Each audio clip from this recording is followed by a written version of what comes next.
வணக்கம். தியானம் இந்த வார்த்தையை கேட்டாலே நமக்கு 1000 விஷயங்கள் ஞாபகத்துக்கு வரும் இல்லையா? ஆனா ஒரே ஒரு பக்கத்துல தியானத்தோட முழு சாரத்தையும் விளக்க முடியுமா? முடியும். ஸ்ரீமத் சுவாமி சித்பவானந்தரோட டெய்லி டிவைன் டைஜஸ்ட் புத்தகத்திலிருந்து ஒரே ஒரு பக்கத்தை எடுத்து அதுல இருக்கிற ஆழமான உண்மைகளை நாம இன்னைக்கு பார்க்க போறோம். இங்க பாருங்க, இதுதான் நம்மளோட ஆதாரம். மார்ச் மாசம் 3ஆம் தேதிக்கான ஒரு சின்ன குறிப்பு தான் இது. ஆனா இந்த சில வரிகளுக்குள்ள தியானம்னா என்ன, அதை எப்போ, ஏன், எப்படி செய்யணும்னு அவ்ளோ அழகா விளக்கியிருக்காங்க.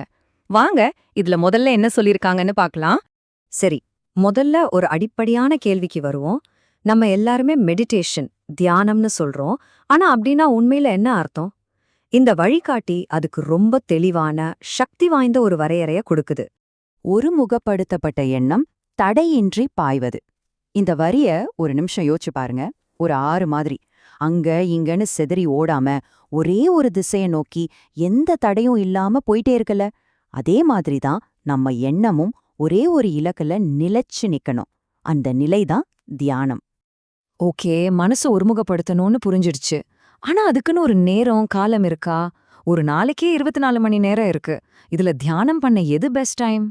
ஒரு பக்கம் பாத்தீங்கன்னா இந்த புத்தகம் நமக்கு முழு சுதந்திரம் கொடுக்குது. ஆனா இன்னொரு பக்கம் ஒரு சூப்பரான ஆலோசனையும் கொடுக்குது. நாள் ஆரம்பிக்கும் போதும் சரி, முடியும் போதும் சரி, நம்ம மனசு பொதுவா கொஞ்சம் அமைதியா இருக்கும், வெளி உலக சிந்தனைகள் கம்மியா இருக்கும் இல்லையா? அதனாலதான் காலை மாலை நேரங்கள் மனசு ஒருமுகப்படுத்துறதுக்கு ரொம்ப பொருத்தமான நேரம்னு சொல்றாங்க. சரி, டைம் பத்தி இப்போ நமக்கு ஒரு ஐடியா கிடைச்சிருச்சு. ஆனா எதுக்காக நேரத்தை ஒதுக்கி இதை பண்ணணும்? சும்மா மனசு அமைதியா இருக்கிறதுக்கு மட்டும்தானா, இல்ல இதை விட பெரிய காரணம் எதுவும் இருக்கா?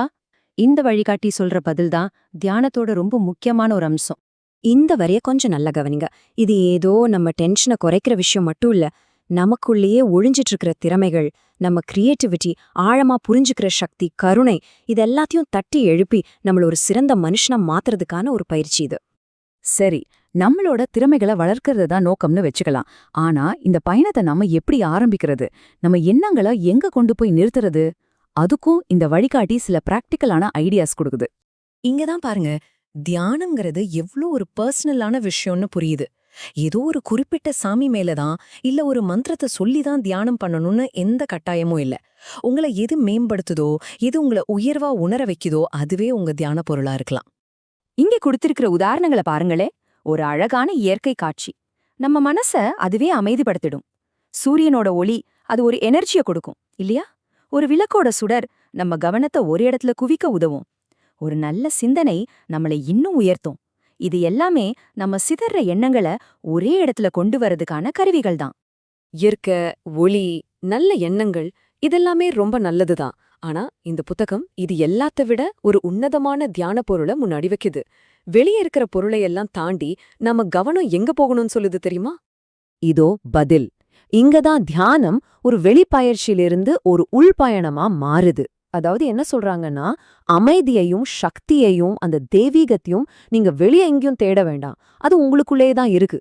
அதை உணர்றது தான் தியானத்தோட உச்சகட்டம்.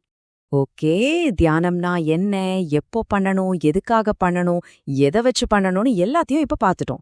இது எல்லாத்தையும் நாம சரியா செஞ்சா கடைசியா நமக்கு என்ன கிடைக்கும்? இதோட ஃபைனல் ரிசல்ட் என்னவா இருக்கும்? அடடா, யோக தத்துவத்தோட கடைசி வார்த்தையே இதுதான், உள்ளுணர்வு. அப்படின்னா என்ன? அது ஒரு மாதிரி கட் ஃபீலிங்னு சொல்லுவோமே, அதுதான். தர்க்கத்தையும் தாண்டி நமக்குள்ள இருந்து வர்ற ஒரு அறிவு. எந்த புக்க படிச்சாலும் கிடைக்காத ஒரு விஷயம்.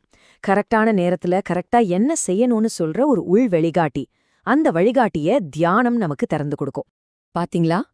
ஒரு ஆன்மீக டைரியோட ஒரே ஒரு பக்கத்துல இருந்து தியானம்ங்கிறது மனச ஒருநிலைப்படுத்துறதுல ஆரம்பிச்சு நம்ம திறமைகளை வளர்த்து கடைசியா நம்மளோட உள்ளுணர்வை திறக்கிற ஒரு முழுமையான பயணம்னு எவ்ளோ அழகா புரிஞ்சுக்கிட்டோம். இப்போ கேள்வி உங்ககிட்ட தான். நீங்க இந்த பயணத்துல இறங்குனா உங்க உள்ளுணர்வு உங்களுக்கு என்ன ரகசியங்களை சொல்லணும்னு நினைக்கிறீங்க? கொஞ்சம் யோசிச்சு பாருங்க.